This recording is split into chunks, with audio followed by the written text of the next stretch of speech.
And we're back to learning Photoshop in a year, day 107. We're still working with the blending options.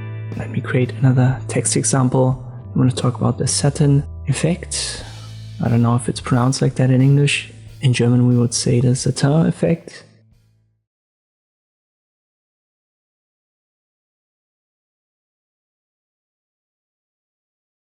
Let me adjust the distance here a little bit.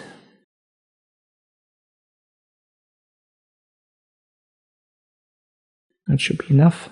As always with blending effects, you right click on your layer and then you simply search for it, left click on it, and here it is, check the box for it, and then left click on this category to have the menu open.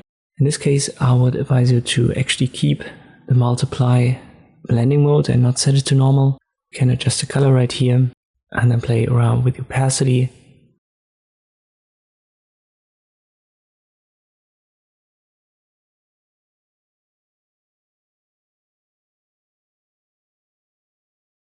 Then we have an angle, which in this case is a little bit harder to grasp because it's not a clear-cut angle.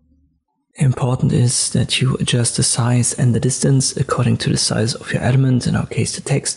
In my case I want to go down with the size very far and I actually want to keep it to 0. But for the distance you don't want to go down that far, I want to go high, and this gives you this pattern effect.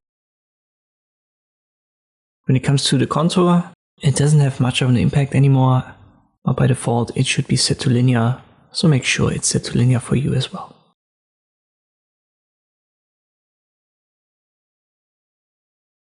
Not a spectacular effect in itself, but if you combine it with other ones, you can create interesting results. I hope this video was helpful, thank you for watching, and I'll see you next time.